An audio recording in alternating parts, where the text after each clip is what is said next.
welcome to the podcast. Today, we're going to dive deep into the materials you sent me.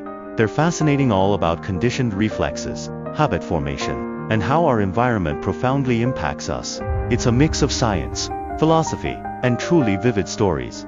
Yes, looking at these materials together certainly brings up some fundamental questions. The origins of choice, nature versus nurture. It certainly does. So, I have to ask you straight off. When it comes to the choices you make every day, small or large, what you eat, how you live, do you really know where they come from? That's a great question. We don't usually think about it, right? We tend to believe, that's just the kind of person I am. Exactly. For instance, I was born with a sweet tooth.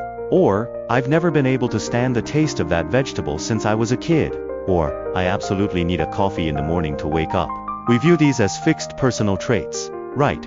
It's as if they're carved into our very being, and unchangeable. But the materials you provided directly challenge this idea. They seem to ask, is this truly nature, or are deeper, underlying forces at play? In other words, could it be the work of forces we aren't even aware of? Yes. So, today, let's try to uncover the operating mechanisms behind these everyday choices. The power of environmental conditioning. Dawn's story. Great, how about we start with the story? The materials mention a person named Dawn, whose childhood experience perfectly illustrates this issue. The story about eating chili peppers. That story is very representative. Dawn grew up in an environment where nearly every meal involved chili peppers. Imagine how tough that must be for a child who isn't used to the spice. It must have been awful. The material describes how, in the beginning, she couldn't stand it. Every meal left her tearing up. It was pure torture. This wasn't just physical discomfort. Her whole body was protesting. But here's the key, she couldn't escape it. That was simply her environment. Yes, every meal, family gathering, and visit to relatives everywhere was spicy. Unlike, say, at school, where you could skip a class you didn't like. This was an inescapable part of her life. Isn't this a powerful, real-life example of what we call environmental conditioning? Absolutely, and it's crucial to emphasize, as the materials point out, that this wasn't something she consciously chose to learn. She didn't wake up one day and decide, I must learn to love spice. Not at all, nor did it happen all at once. No. The description in the material is spot on. Day after day, meal after meal, year after year. It was a long period of immersion. This continuous, immersive exposure, like water slowly wearing down a stone, created a steady, if not intense, environmental pressure that, without her even noticing, changed her bodily response. The without even noticing part is so crucial. Yes, maybe at first, her body fought at tears, a burning mouth, but over time, to cope with the stimulus, her body adjusted. Even more amazingly, her mind changed. The very flavor that caused her pain eventually became one she enjoyed, even craved. The power of that transformation is incredible. That's fascinating. So this story isn't just about a change in taste. It reveals how insidious and powerful the force of environmental shaping can be. It directly challenges the idea that I was born this way. Many of our preferences, habits, and even reaction patterns may not be innate at all. They might be conditioned by the environment, little by little, without us ever realizing the process is happening. Precisely, this conditioning isn't only physiological, like her taste buds adjusting, but, more profoundly, it affects our psychological preferences and emotional connections. It reminds us that when we look at ourselves or others, we can't just say, that's their personality. We must also consider the role of the environment. The physics of synchrony, Huygens clocks. That story about the individual being shaped by their environment is quite illuminating. Now, let's jump to another field. The materials mention a discovery made in 1665 by the Dutch scientist Christian Huygens. It was a famous, and rather accidental, discovery. Yes, the story goes that he was sick in bed, and to pass the time, he was watching two of his own designed pendulum clocks hanging on the wall. At first, the two pendulums swung independently, at different rhythms, but after about half an hour, something strange happened. Right. He noticed the two pendulums had begun to swing in perfect synchrony, with exactly the same rhythm. He called this a marvelous kind of sympathy. It does sound a bit mysterious, like the clocks were sensing each other. It is a little unbelievable, but Huygens was a scientist, so he figured out why. He discovered that the key was that the two clocks were not isolated, they were both hung on the same sturdy wooden beam. Ah, I see. So they shared a supporting structure. Correct. What role did this beam play? As each pendulum swung, it created a tiny vibration. This vibration was transmitted through the common wooden beam to the other clock. I get it. It's like two people sitting in a small boat. When one moves, the other is bound to feel it. That's the idea. Through the shared beam, they continuously exchanged these minute bits of energy and rhythmic information. Over time, through mutual communication and adjustment, they didn't need to be commanded to synchronize. Instead, they spontaneously, one could say cooperatively, found the most stable state for the entire system. The state of minimal energy consumption. Synchronous swinging. Yes, synchronous resonance. So it wasn't magic. It was physics. No conductor was needed. No deliberate arrangement. Just because they were connected in the same environment that wouldn't mean the synchronization happened naturally. This principle is simple yet incredibly powerful. Indeed, Huygens' discovery's significance goes far beyond a mere physical phenomenon. It became a highly insightful metaphor. It tells us that if parts of a system are interconnected, they can spontaneously move towards harmony and order through internal mutual interaction. The core idea is that a shared structure promotes synchrony. This principle is valuable not only for physical systems but also for understanding life and society. Social resonance and the shared beam. Does this kind of resonance, or synchrony, only happen between inanimate clock pendulums? The materials suggest otherwise. No, they explicitly state it doesn't. This phenomenon is actually ubiquitous in human society, and even the natural world. Oh, for example, the materials give several examples. Think of a large crowd applauding. At first, it's a messy, pitter-patter sound. But if you listen closely for a while, the applause of the whole crowd will unconsciously unify into a single rhythm. No one is conducting, but they synchronize. That's true. I remember that happening often at the end of concerts. There's also a more romantic example. Fireflies on a summer night. Fireflies synchronize too. Yes. They might flash independently at first, but after a while, the flashing rhythm of the fireflies in a certain area will converge, creating a visual effect of light and darkness pulsing together. Wow, I hadn't noticed that.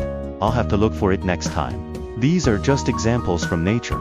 If we look at people, the materials say that people who live together, like roommates or family members, will, over time, find that their sleeping and eating habits, and sometimes even their speech patterns or favorite phrases, become increasingly similar. Haha, that's spot on. It really happens. Is this also a form of resonance? It can be understood that way. A kind of social resonance. So, the underlying principle is similar to the clock pendulums hanging on a wooden beam. There's a strong parallel, speaking analogically, of course.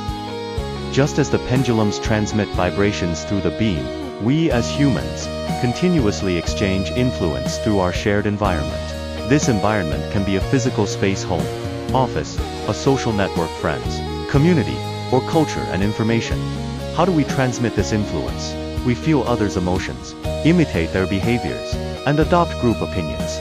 These are all ways of exchanging information and making mutual adjustments. We are like countless interconnected social pendulums. So, social norms, cultural trends, the spread of emotions like happiness or panic, and even consumer habits are all propagated this way. Yes, largely so. We are unconsciously linked by the environment we're in, and constantly adjust to one another. Understanding this is quite important. It shows we're not entirely independent. Our thoughts, feelings, and behaviors are, to a large extent, the result of resonating with the network and environment we belong to. We are both shaped by the environment and, through our every word and action, participate in shaping that environment. The core insight, from willpower to environment. So, we've discussed how the environment shapes a person, the dawn story, and how the phenomenon of resonance is universal, from pendulums to people. Now, the materials connect these 2 points to propose a profound chain of causation. Yes, the chain goes like this. Many of our troubles, pains, and even illnesses may ultimately stem from choices we've made, accumulated over time, and these choices are largely learned from the environment, or are the result of conditioned reflexes, shaped by that environment. When you clarify this logic, it leads to a crucial insight, doesn't it? It does. Given that the power of the environment is so vast, so persistent, and often works beneath our conscious awareness, whether shaping taste or promoting synchrony, we want to change ourselves. To break bad habits or old patterns, relying solely on willpower to resist might be extremely difficult and ineffective. That's true. A more fundamental, and perhaps more effective, solution might be to actively change or select the environment we are in. This is indeed a critical shift in perspective. From I need more willpower to what kind of environment do I need to help me change? Yes. But this immediately raises a very real problem. A dilemma the materials highlight. What's the dilemma? The dilemma is, what if your current environment, your family atmosphere, your friend group, the information you consume daily doesn't support the change you want to make? What if it's constantly reinforcing the very old habits you're trying to escape? That's a common scenario. It's the biggest obstacle many people face when trying to change. The metaphor in the materials is excellent. It says this is like a pendulum that truly wants to swing at a healthy, harmonious pace. However, it finds itself hung on a bad wooden beam. This beam is inherently unstable. The vibrations are erratic, or the rhythm is simply wrong. No matter how much the pendulum tries to swing correctly, it's futile, right? That bad beam will continuously interfere, making the pendulum's effort extremely difficult, if not useless. I think many people can relate to that feeling of helplessness. For example, you resolve to live a healthier life, go to bed early, or learn something new, but the environment is full of temptations, offers no support, or is filled with negative energy.